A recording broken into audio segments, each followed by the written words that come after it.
देखो ये हमारा आज का अगला क्वेश्चन है। ये जो क्लास 9th का चैप्टर नंबर जो 10 है उसका थ्योरम है 10.8, जो कि बहुत इंपॉर्टेंट है। कई बच्चों को इसमें बहुत सारी समस्याएं आती है क्योंकि एनसीईआरटी में बहुत ही थोड़ा टफ मेथड से आपको समझाया है।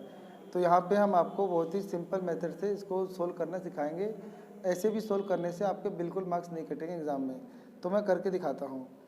पहले थ्योरम क्या है ये समझ लेते हैं। कहता है the angle subtended by an arc at the center is double the angle subtended by it at any point on the remaining part of the circle। ये बोल रहा है कि जो एंगल बना है एक आर्क के द्वारा। अब आर्क क्या होता है, मान लो ये जो गोल लाइन है ना पी क्यू, यहाँ से जो गोल लाइन जा रही है ये सर्कल का हिस्सा पी क्यू, इसे बोलते हैं आर्क। अब ये जो आर्क है, ये जो आर्क है इससे दो एंगल बनेगा, एक सेंटर पे बनेगा और एक ये जो बाकी का अदर पार्ट है इनमें बनेगा एक एंगल। तो यानी एक एंगल ये बना और एक एंगल सेंटर पे बना। तो हमें ये प्रूव करना है कि जो सेंटर पे बना एंगल है वो जो दूसरे पार्ट पे बना एंगल है उसका ये वाला जो एंगल है सेंटर बना वो डबल है, यानी इसकी तुलना में ये वाला एंगल डबल है। अगर ये वाला 50 डिग्री का है तो ये 100 डिग्री का है, ये 30 डिग्री का है तो ये 60 डिग्री का है। तो यही प्रूव करना है कि इस आर्क के द्वारा जो सेंटर पे बना एंगल है और जो अदर पार्ट में बना एंगल है, तो जो सेंटर में बना एंगल है वो अदर पार्ट में बने एंगल का डबल है, यानी ये वाला डबल है उसका। दिख भी रहा है आँख से कि ये छोटा साइज है ये बड़ा साइज है।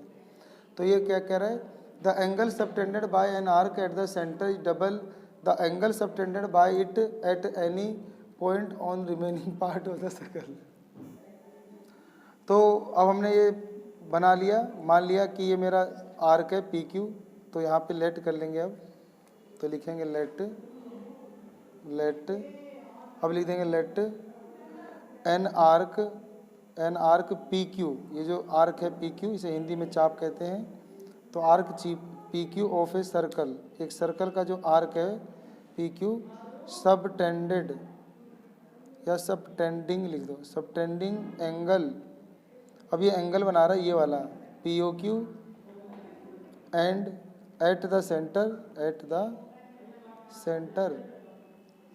ओ एंड, और दूसरा एंगल हो गया पी ए क्यू। तो एंगल पी ए क्यू, देखो पी ए क्यू, तो P A Q at a point A पे बना रहा है on the remaining part of the circle के दूसरे पार्ट में बना रहा है। ठीक है, यहाँ तक समझ में आ गया ना। एन आर्क पी क्यू, ये जो आर्क है ना P Q of a circle, यानी इस सर्कल का सबटेंड एंगल बना रहा है P O Q at centre O पे बना रहा है, और पी ए क्यू बना रहा है at point A on other या remaining part of the circle. सही है यहाँ तक। अब यहाँ लिख देंगे टू प्रूव डैट। अब हमें प्रूव करना है कि जो ये सेंटर पे बना एंगल है पी ओ क्यू ये डबल है, ये वाला एंगल डबल है, इसका पी ए क्यू का डबल है। तो इसके लिए अब करना पड़ेगा कंस्ट्रक्शन माने एक रचना करनी पड़ेगी। रचना कैसे करेंगे, तो देखो यहाँ से एक लाइन खींचा गया है, ऐसे डॉट डॉट करके एक लाइन ऐसे बढ़ाया गया है, ओ को मिलाते हुए बिंदु बी तक बढ़ाया गया है। तो यहाँ पे लिख देंगे जॉइंट ए टू बी, हमने ए को बी से मिलाया है, and produce at point B, हमने ना पॉइंट बी तक इसको बढ़ा दिया है। सही है, तो दिख गया यहाँ तक बढ़ा दिया है। अब इसके बाद ना मैं ना आपको एक चीज़ बता दूँ, एक ना जैसे मान लो ये ट्रायंगल है, तो आपने एक एक्सटीरियर एंगल थ्योरम पढ़ा होगा, उसमें ये बताया जाता है कि अगर एक ट्रायंगल है उसके किसी एक साइड को अगर बढ़ा दोगे ना, तो ये जो बाहर का एंगल होता है एक्सटीरियर एंगल, ये ना इन दोनों एंगल का सम होता है, जो इसके अपोजिट इंटीरियर एंगल होते हैं इनका, यानी इन दोनों का सम होता है। ये एंगल 1 और 2 है ना, जो इन दोनों का सम ये बराबर होता है 3। तो एंगल 1 और एंगल 2 का सम किसके बराबर होता है, एंगल।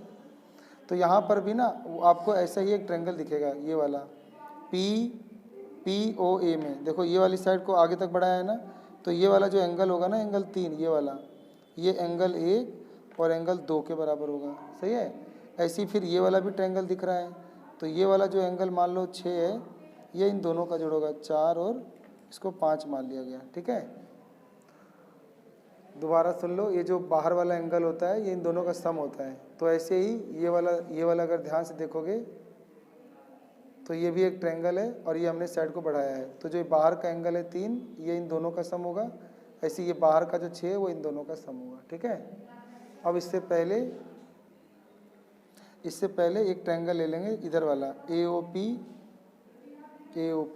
और AOP में लिखेंगे, देखो ये वाला AOP में दो साइड बराबर है, ये दोनों रेडियस होते हैं ना, एक ही सेंटर से खींचे गए ये रेडियस बराबर नहीं होते हैं, तो ये दोनों बराबर हो जाएगा। तो OA बराबर OP। तो ये जो ट्रायंगल है ना AOP, इसके अंदर ये दोनों साइड बराबर है, OA बराबर OP। तो यहाँ पे लिख देंगे OA बराबर OP। ये क्यों बराबर है? क्योंकि ये दोनों रेडाई हैं ऑफ सर्कल के रेडाई हैं, यानी एक ही सर्कल के रेडियस बराबर होते हैं। दोबारा सुन लो, ये जो सेंटर है, इस सेंटर से ये जो लाइन खींची गई है ये भी रेडियस, तो ये जो ट्रायंगल बन रहा है इस ट्रायंगल में दोनों साइड बराबर है। अब दोनों साइड बराबर है ना किसी ट्रायंगल में, तो क्या होता है कि अपोजिट एंगल बराबर हो जाते हैं। अपोजिट साइड अगर किसी ट्रायंगल में ये दो साइड बराबर हैं तो उनके अपोजिट एंगल भी क्या हो जाते हैं? बराबर। तो अब यहाँ पर ये दो साइड बराबर हैं तो अपोजिट एंगल बराबर हो जाएगा, तो एंगल 1 और 2 बराबर हो जाएगा।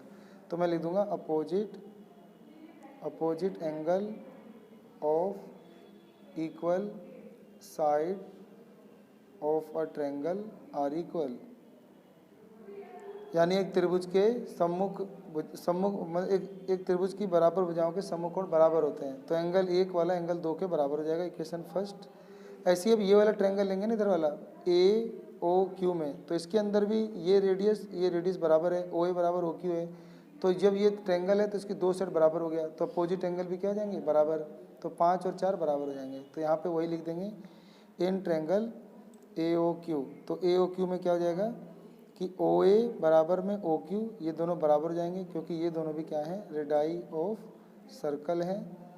अब हो जाएगा कि हम लिख देंगे, हम जानते हैं कि opposite angle of equal side of a triangle are equal. So दोबारा यही लाइन यहाँ आ जाएगी, फिर उसके बाद यहाँ पे भी एंगल जो 4 है वो 5 के बराबर हो जाएगा। देखो ये अंदर वाला 4 5 के बराबर हो जाएगा, सही है।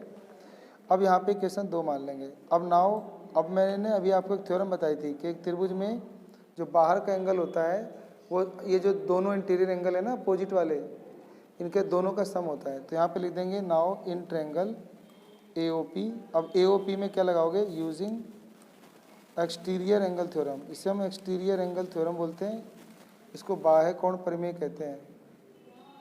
तो बाहर वाला जो ये एंगल 3 है वो एंगल 1 और एंगल 2 के सम के बराबर हो जाएगा ना। तो बाहर वाला जो एंगल 3 है वो एंगल 1 और एंगल 2 के सम के बराबर होगा। अभी हमने देखा है कि 1 और 2 बराबर है, तो यहाँ पे लिख देंगे फ्रॉम फर्स्ट से, क्योंकि 1 और 2 बराबर है तो एंगल 3 बराबर, इसको भी एंगल 2 लिख लो, इसको भी एंगल 2 लिख लो, तो दोनों जुड़ के जाएगा डबल एंगल 2। अब मैंने ना 1 की जगह 2 लिख देना है क्योंकि 1 और 2 बराबर थे।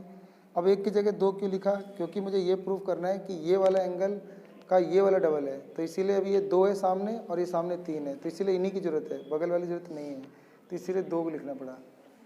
अब इसीलिए क्वेश्चन ये आ जाएगा, मान लो तुम्हारा थर्ड आ गया। ऐसे ही ले लोगे दूसरा ट्रायंगल बगल वाला AOQ में, यानी ये वाला AOQ, इसमें भी क्या लगा दोगे? एक्सटीरियर एंगल थ्योरम लगा दोगे। तो हम क्या लगा देंगे? इन ट्रायंगल AOQ में हम OA बराबर एक्सटीरियर एंगल थ्योरम लगा देंगे, लिख देंगे एक्सटीरियर एंगल थ्योरम। तो एक्सटीरियर एंगल थ्योरम में क्या होगा कि एंगल 4 जो एंगल 6 है ना, ये बाहर वाला, ये जो बाहर वाला जो एंगल 6 है, ये जो बाहर वाला जो एंगल 6 है, ये अंदर वाले जो ट्रायंगल के अंदर है ना अपोजिट वाले 4 और 5, इनका जोड़ होगा। और अभी हमने देखा था कि 4 और 5 भी बराबर थे ना, तो यहाँ पे लिख देंगे फ्रॉम सेकंड इक्वेशन सेकंड कि 4, तो एंगल 4 और 5 बराबर था, तो इसीलिए एंगल 6 बराबर एंगल 5 प्लस एंगल 5। 5 क्यों चुना? क्योंकि सामने 5 है और 2 है, तो इसीलिए पहले वाले में 2 चुना, दूसरे वाले में 5 चुना गया। तो 4 की जगह 5 लिख दो। अब ये भी दोनों जुड़ जाएगा, 1 और 1 सेम है, तो डबल हो जाएगा एंगल 5। ये क्वेश्चन मान लो 4 हो गया। अब क्या करोगे? एडिंग। अब तुम एडिंग कर दोगे इक्वेशन फर्स्ट एंड सेकंड। अब इन्हें ऐड कर दो फर्स्ट और सेकंड, यानी फर्स्ट इक्वेशन कौन सी थी? ये था एंगल 3, उसको जोड़ दो इसके साथ एंगल 6 के साथ। ऐसी वो डबल एंगल 2 था, इसको जोड़ दो डबल एंगल इसके साथ 5 के साथ। तो डबल वाला एंगल 2 मतलब 3 वाले को किसके जोड़ देंगे 6 के साथ, ये जो 3 वाला था ना,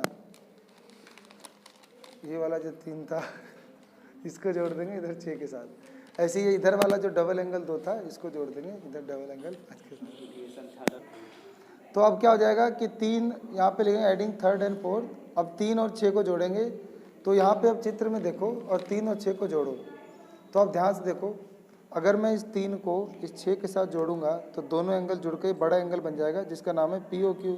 तो इन दोनों को जोड़ के क्या लिख देंगे POQ, और ये 2 का पाड़ा कॉमन ले लेंगे तो आ जाएगा एंगल 2 प्लस एंगल 5, और आ जाएगा एंगल 2 और एंगल 2 और 5 जोड़ो। अब इस चित्र में ना तुम 2 और 5 जोड़ोगे तो दोनों बड़ा एंगल बन जाएगा PAQ, नहीं बन जाएगा।